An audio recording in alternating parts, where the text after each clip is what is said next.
Listen, has Chainsaw Man content been doing well on this channel recently? No. Everybody wants me to talk about solo leveling or Sakamoto days. But week after week, whenever Tatsuki Fujimoto decides to drop a new chapter of Chainsaw Man, it is consistently the #1 most read manga on Earth. So until that changes, I'm talking about Chainsaw Man every single time a new chapter comes out. Especially if it's a chapter like chapter 196, which is, and I'm not being hyperbolic here, the craziest chapter we've ever received of Chainsaw Man. Not just in part 1, not just in part 2, in the entirety of its story. And while it might sound like an absolutely insane claim to make, considering how many ridiculously awesome chapters there is in Chainsaw Man, chapter 196 clears every single one of them in terms of sheer insanity. As chapter 196 not only introduced and solidified who the Death Devil is, what their personality is like, and what their motivations on Earth might be, which would be all the news that we would need from one chapter of Chainsaw Man, considering the fact that the Death Devil is probably going to be the final antagonist of either part 2 or the entirety of Chainsaw Man's story. But Tatsuki Fujimoto apparently wasn't just happy with revealing the final antagonist of this story, and decided to also bring back one of the most enigmatic characters of part 2 of Chainsaw Man, Fake Saw Man, a character that's only appeared briefly a couple of times in part 2 to just disappear as fast as they appeared. But now it appears as though Fake Saw Man, who's only ever shown up to kill Yuko and save Denji and Asa from the Falling Devil, is making a full-on appearance in the story to fight against the Death Devil. And these two massive revelations in one chapter have the entirety of the Chainsaw Man fandom reeling, trying to figure out what are the true motivations of the Death Devil. How do her powers work? Why did she show up now? Well, they also try to figure out whether or not this is the real Fake Saw Man, or who Fake Saw Man is, or if Fake Saw Man is actually the Death Devil. And if all of that wasn't enough, this chapter also, in a roundabout way, kind of confirms a fan favorite theory that Kobeni had a contract with the Death Devil. So like I just said a couple of seconds ago, I am not being hyperbolic when I say that chapter 196 of Chainsaw Man might be the craziest chapter we've ever received. And there is so much to talk about, we need to get into it expeditiously. So with no further ado, let's get directly into the Death Devil revealed in Chainsaw Man. But before we get to breaking down this chapter of absolute peak, guys, please, for me, like this video, subscribe to the page, and hit that noti bell. But before we get into all that, today I want to talk to you about a brand new sponsor to the page, Realms of Pixel. Realms of Pixel is a mobile game that combines the elements of adventure, strategy, and RPG mechanics, and a vibrant pixel world that allows for the player to embark on quests, build and customize their heroes, all while engaging in combat against multiple different kinds of enemies and bosses. And I am addicted. Listen, I got a 5-hour flight to Mexico coming up here in a couple of days, and I can already tell you what I'm gonna be up to. But I'm not the only person hopping into the Realms of Pixel. As the newest RPG of 2025, it is skyrocketing in popularity. And that has to do with A, the fact that its graphics are stunning. Its wildly impressive art style ingratiates you in the game before you even realize what's going on. And B, because of its idle 24/7 gameplay for effortless progression. But there's also so much more to love about Realms of Pixel. Like the fact that it's completely free to play with no ads. It's immersive storyline. And if that wasn't enough for you, they also offer the innovative star up mechanic that allows for you to prioritizing upgrading the powerful heroes in your roster. As you can see, star upgrades significantly enhance a character's strength. And if you're trying to double down on that enhanced strength, try prioritizing your team formations to have your members come from the same factions, as heroes from the same faction offer incredibly powerful buffs to each other. On top of that, Realms of Pixel has a plethora of game modes and mini games that are regularly updated to make sure that you always have something new and novel to play with. But if you got the itch for PvP, well, they got you covered. As there's PvP events such as cross-server battles, guild wars, arena, and ranked matches. So what are you waiting for? Use my VIP code to get extra experience, coins, and other important materials that will be helpful in the early stages of playing this game. You'll get access to 4,000 draws, a login award that's 10 draws per day. Stay consistent and you can have over 4,000 draws completely for free. And exclusive rewards if you use the VIP code ROP777. This is a massive value, so make sure you download Realms of Pixel using the link in my description. I'll see you in there. So if I'm being real with you, today I have to talk to you about like 5 or 6 incredibly pertinent and realistic Chainsaw Man theories. Because as it currently stands after chapter 196, the future of Chainsaw Man is kind of like a choose your own adventure. All theories are quite literally equally realistic in this incredibly unpredictable universe. But before we get to diving into each and every single one of these theories pertaining to what the Death Devil wants, who the Fake Saw Man is, and what was really going on with Kobeni's devil contract, let's quickly do a rundown on what happened and the absolute insanity that was chapter 196. So, chapter 196 starts off exactly where chapter 195 left off, with the introduction of the new transfer student. Now, when Chapter 195 dropped a week ago, there was already murmurs that this new transfer student might be the Death Devil, and these theories had a lot of legitimate evidence to be based on, like the fact that all the iterations of the four horsemen of the apocalypse that we've ever seen have been women, as Yoru, Fami, and both iterations of the Control Devil have all been women. But on top of this, it was revealed at the end of Chapter 195 that this new transfer student had eyes very similar to that of all of the other four horsemen of the apocalypse. That is to say, in the Chainsaw Man universe, where all regular people have solid black pupils, members of the four horsemen of the apocalypse tend to have additional circles within their pupils. The best example of this being Makima, or Naoto, really just the Control Devil. And thus the Chainsaw Man fandom was split into two camps. Either that this new transfer student is the new iteration of the Control Devil, or that this new transfer student is the Death Devil. But fortunately for the house divided that was the Chainsaw Man fandom, and those hoping that Naoto is still alive, Chapter 196 pretty much solidifies beyond a shadow of a doubt that this new transfer student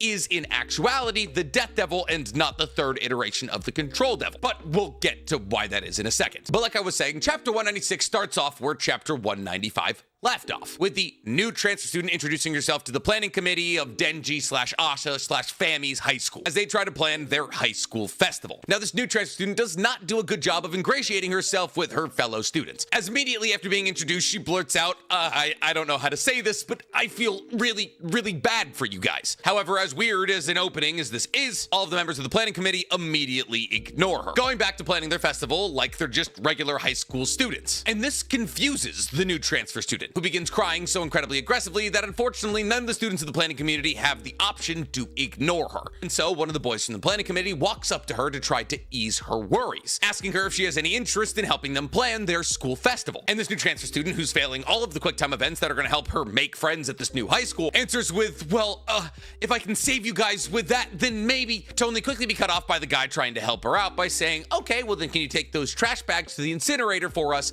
please? But as Tatsuki Fujimoto apparently loves writing women on the spectrum, the transfer student, in response to this request, simply says, asking me to do that is a waste of my superior talents. I can save you guys with my special powers, but you don't have powers, so shouldn't you take the trash out? Which, immediately alienates her from everybody in the room. And when the guy who was nice enough to her to walk up to her to try to get her involved in the planning of this school festival does eventually relent under her ridiculous request, she lets out a sigh and goes, goodness, one less thing to worry about. And unfortunately for her, that was basically the only ally she had in this entire room, because the second that he leaves, a girl chimes in and says, listen, I don't know what your deal is, but the rest of us here are trying to plan this school festival. We're trying to live a regular high school life, and we don't know how to deal with freaks like you. You're bringing down the mood and you're making everybody uncomfortable. So how about you take your weird ass outside and go kill some ants? And that is exactly what she does. Just goes outside and starts squishing ants one by one with her index finger, which is insane. Now, fortunately for her, the boy that she sent down to the incinerator stumbles upon her as she's in her godlike mode of squishing ants, and once again attempts to try to ingratiate himself with her, and walks up to her and says, hey, listen, I get that if you just moved here from some other city that you've probably undergone some horrific events. Unfortunately, all the kids up there in the planning committee have been through the same. Burned down houses, loss of parents, and so much more. This school right here is the only place where any of us can feel like we're regular kids anymore. So if you truly want to help us or save us, could you just do that with a smile? And it's right about here that you think things are about to turn around for the new transfer student. Until you remember, of course, that it's Tatsuki Fujimoto writing this story. And as the new transfer student gets up off the ground after her ant-crushing tirade, first thing she says in response to this incredibly heartfelt message sent to her by a complete stranger, mind you, is, unfortunately as things are, the festival is sure to fail. No thanks, or I'll try my best, or you're being so kind to me for a new student, I appreciate you so much. Nope.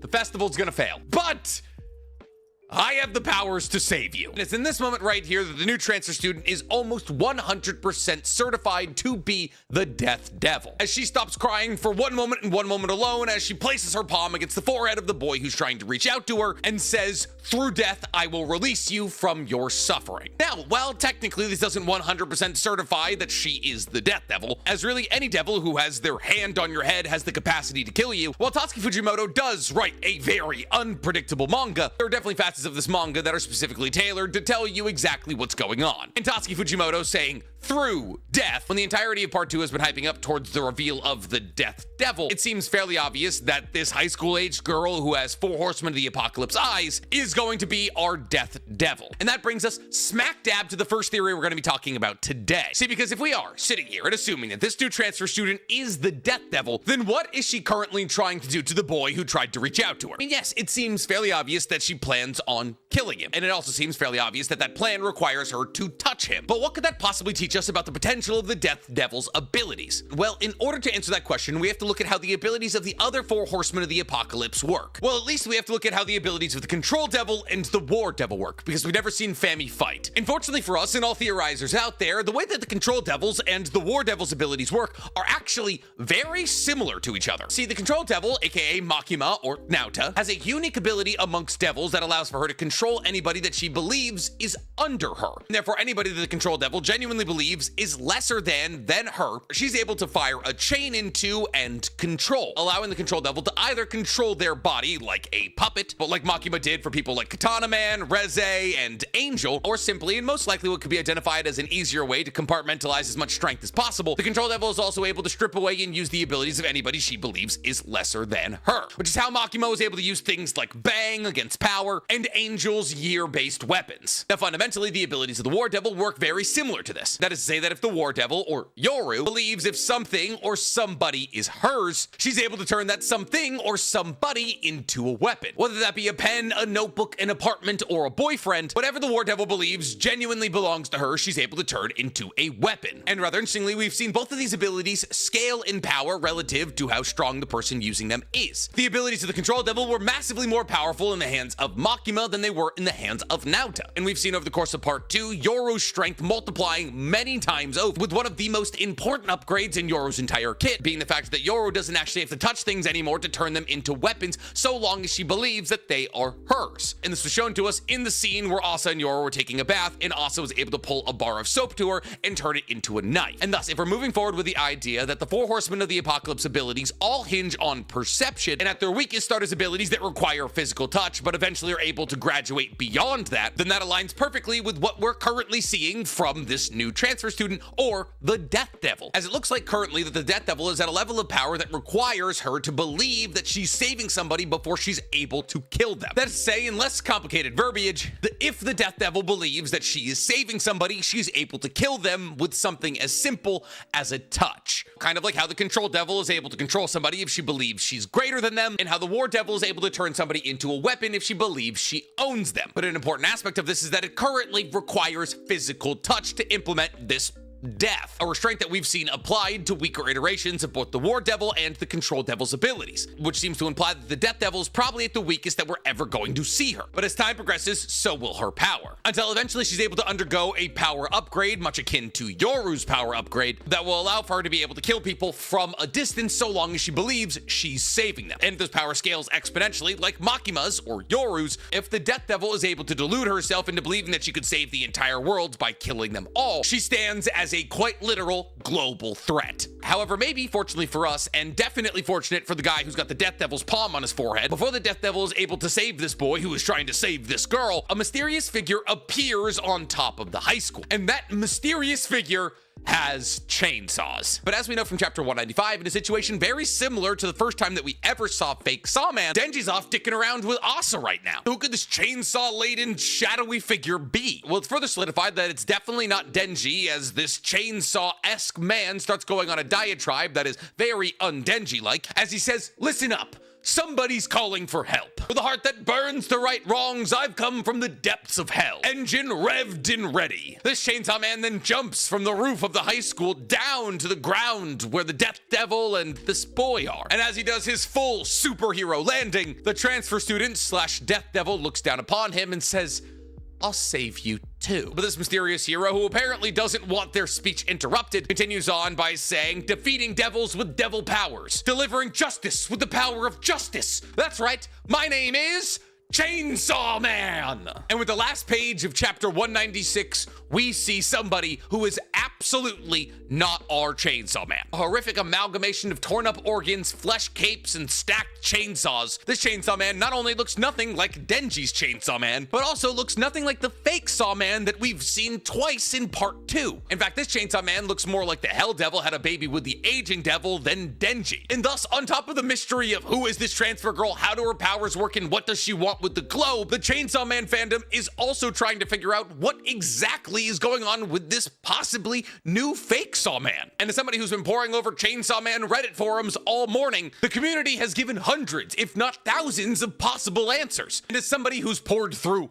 all of them, let me tell you right now, there's really only 3 answers that I see any particular validity to. And thus right now, I want to go over those 3 possibilities, starting with the most sane and rational and ending with the most delusional. But as it tends to go, the more delusional the theory is, the more fun it is. An important caveat before we head into any of these theories though, it's important to know that almost all of these theories hinge on the idea that this new fake Saw Man is not the fake Saw Man that we know. That is to say that this iteration of fake Saw Man that's revealed in chapter 196 is either a new and updated version of the fake Saw Man that we've seen twice in part 2, or an entirely separate entity. And that's not only because this new fake Saw Man doesn't look like the fake Saw Man that we saw in the Falling Devil arc or in the battle against Yuko, is that fake Saw Man wore clothes, didn't have torn up skin, didn't have 2 kind of heads, and also that fake Saw Man was significantly more serious. He didn't wear a flesh cape, he didn't have hero speeches, he just showed up in incredibly pivotal moments like killing Yuko or saving Denji from Asa and then kind of disappeared. Something that I don't think that this version of fake Saw Man would do, because this version of fake Saw Man seems to revel in the idea of being seen as a hero. So if this isn't our original fake Saw Man,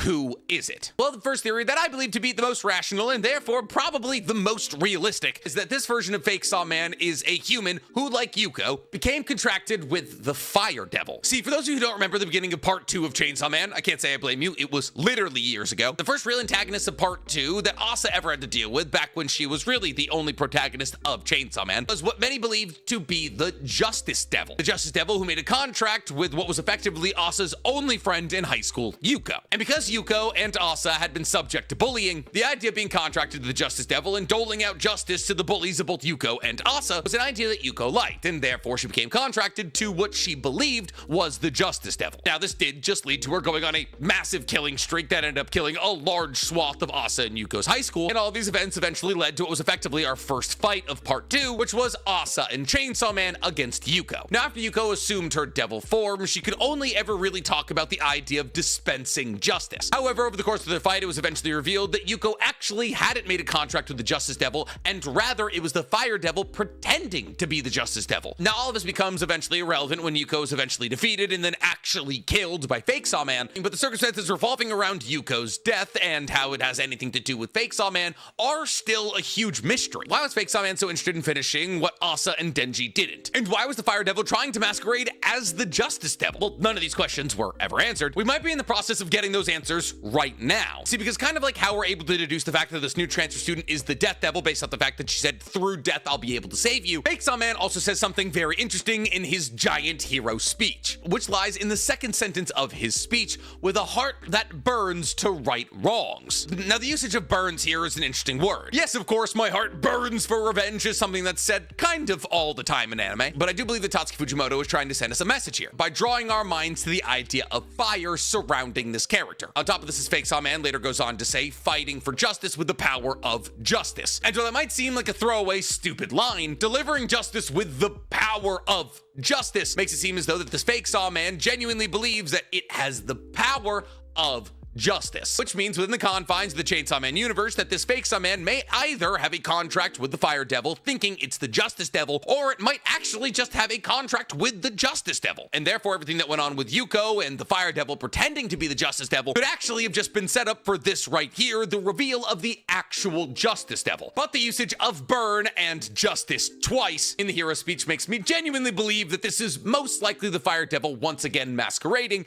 as the Justice Devil. And this theory is made even more more pertinent by the fact that this fake Saw Man has also returned back to the high school that Asa went to and is currently trying to stop a high schooler from being killed by another high schooler. Kind of like how the original Justice Devil that had a contract with Yuko was able to trick Yuko into slaughtering high schoolers because Yuko believed that she was stopping bullies. And thus I think there's a fair to good chance that this fake Saw Man that we're currently seeing is actually just Fire Devil Part 2 and not actually the fake Saw Man that killed Yuko and saved Asa and Denji from the Falling Devil. Now there is technically an argument to be made here that the fake Saw Man actually made a contract with the Fire Devil after killing Yuko. And the reason that the fake Saw Man was after Yuko in the first place was because the fake Saw Man wanted that contract with the Fire Devil. And thus this could be our original fake Saw Man who now looks different because of the additional contract to the Fire Devil. But that seems unlikely because the fake Saw Man that we saw during the Falling Devil arc, which happens after Yuko's arc, didn't look like the fake Saw Man that we're currently dealing with. But enough about the rational and most likely true theories. Let's get to our more delusional but kind of more fun theories. Like the idea that the fake Saw Man that we know is still somewhere out there, but the fake Saw Man that we're currently dealing with is actually the Chainsaw Man Devil. That is to say that the devil that stands in front of the Death Devil and the boy that she was trying to kill is a devil born out of fear of Chainsaw Man, something that within the confines of the Chainsaw Man universe that we understand should exist. See, because Chainsaw Man has become such an incredibly well-known entity, and Pochita isn't the Chainsaw Man Devil, Pochita is the Chainsaw Devil, since people on a global scale now fear a new entity known as Chainsaw Man, a new devil should be born of that fear, thus giving us the Chainsaw Man Devil. Now, we've been speculating about the idea of a Chainsaw Man Devil being revealed for years now, especially after what is lovingly being known as the War Arc began, as the Chainsaw Man Church spread the ideologies of Chainsaw Man all across the globe, and then every single one of the members who ended up getting married within the confines of the Chainsaw Man Church eventually became zombies that grew chainsaws out of their heads that needed to be massacred by citizens with sticks and axes. And while this was all a long-term plan created by Fami to make Asa and Denji as powerful as possible for their upcoming battle against the Death Devil, there's a possibility that this worldwide global fear of the Chainsaw Man also created a new devil. And that's the devil we're currently looking at. However, it doesn't only need to be the fear of humans that could have possibly created this Chainsaw Man Devil, because over the course of the last couple of years, the black red-eyed Chainsaw Man, aka Pochita's true form, has come back to rear its ugly chainsaw-ridden head a couple of times. And in the most recent time that Pochita kicked back the door to consciousness, Pochita was able to consume and therefore erase a couple of pretty powerful devils. And therefore, you could also mix in the fear of devils not wanting to be erased into the equation of creating the Chainsaw Man Devil, which could possibly explain why this fake Saw Man looks so incredibly horrific, as it could have been born from the fears of devils and not humans. On top of that, that would explain why this fake Saw Man seems so hell-bent on destroying devils, which would be a more accurate reflection of devil-based fears as opposed to human-based fears. And while this is a possibility, unfortunately, I believe this late into the game, the reveal of a Chainsaw Man Devil is kind of counterintuitive to what Fujimoto's trying to do. If the fear towards Chainsaw Man is actually being directed towards a Chainsaw Man Devil and not the Chainsaw Devil, then Fami's plan is kind of underwater. But since we're talking about ridiculous and probably unlikely theories, let's get to our third and final theory, which is that this new fake Saw Man is not the fake Saw Man that we know from the battle against Yuko in the Falling Devil arc, because the real fake Saw Man is actually the Death Devil, which actually make Pochita and therefore Denji the actual Chainsaw Man Devils. Now, I'm aware that this sounds ridiculous, but I also prefaced that this was ridiculous, so what are you surprised by? But the reason that we're talking about it right now is because there is some okay evidence to back up the idea of this theory. See, the true meat of this theory lies with Makima. See, for those of you who remember part 1, congratulations, you're not getting Alzheimer's yet, you'll remember that the reason that Makima was so incredibly obsessed with Denji was because she wanted to be able to control Pochita, because Makima always had a massive amount of respect for Chainsaw Man. And therefore, this theory posits that the real reason that Makima was so obsessed with Chainsaw Man is because Chainsaw Man actually reminds her of her sister, the Death Devil. But as the Death Devil is undoubtedly the strongest devil in all of existence, Makima as the Control Devil would never get the opportunity to see the Death Devil as less than her, and therefore would never get the chance to control her sister, who, according to this theory, she loves very deeply. And therefore, when Makima came face to face with Chainsaw Man, a devil born out of the fear manifested from the true form of the Death Devil, Makima identified that the Chainsaw Man would be the best possible replacement for the control that she wanted to implement over her own sister. And therefore, the reason that Makima wanted to control the Chainsaw Man, aka Pochita, is because she would never have the chance to control the real thing, which is the fake Saw Man. And all of this explains why Pochita is so incredibly powerful. See, because we know the more fear guarded towards a topic that the devil is based on, the stronger that devil is. Which is why the Death Devil, who is technically at the core of all of the fears that every single devil is propagated on, should therefore be the strongest devil in all all of existence. However, chainsaws are by far and away not the #1 thing that humanity is afraid of, and chainsaws also don't confer the ability to erase the existence of devils. Pochita being the chainsaw devil never really made all that much sense. However, Pochita was an amalgamation of some of the abilities of the Death Devil, made in response to the fear garnered around the Death Devil as a topic. It would not only explain why Pochita is so incredibly powerful, but also explain why Pochita can essentially implement death to devils, because Pochita, who is the chainsaw devil, is kind of like the Death Devil light version. Now, while all of this sounds well and good, unfortunately it doesn't answer the question of who is this fake Sawman in front of us. And therefore, if you want to buy into this theory, you probably have to use one of the other 2 previous theories that we talked about to explain the answer to that question. So it's unfortunately the most delusional answer we have. And listen, while there is technically other answers within the community to answer the question of who is this new fake Sawman, I do think, as crazy as these 3 sound, they're the best options we've got. But since we are talking about absolutely ludicrous theories, the final theory that I have to talk to you about today doesn't necessarily have to do anything with the identity of fake Sawman, or even as to whether or not this transfer student is the Death Devil, because if we just move forward with the idea that this new transfer student is the Death Devil, it may lead us to the answer of what is effectively one of the fan base's favorite theories of all time, which is, who was Kobeni's devil contract with? Now, for those of you who don't remember or even know about this discussion, in some of the earliest parts of Chainsaw Man, it was revealed that Kobeni had a contract with the devil. However, Kobeni refused to reveal who this contract was with. We knew that Himeno had a contract with the Ghost Devil, that Aki had a contract with the Wolf Devil, Beam was the Shark Fiend, that Power was the Blood Fiend, and it was eventually revealed that Kobeni had a contract with a devil, but Kobeni purposely kept the identity of that devil secret. Now, rather interestingly, out of all of those characters that I just mentioned, Kobeni is the only one who survives. In fact, the only people who survive from Tokyo Special Division 4 are Denji and Kobeni. Now, this is partially because Kobeni knows when to get out of devil hunting, but also could be due to the fact that she was kind of crazy powerful, like when she displayed freak martial art abilities in the battle against Katana Man. And therefore, for years and years and years, people have speculated about what Kobeni's devil contract could have possibly been, with some people speculating that Kobeni had a contract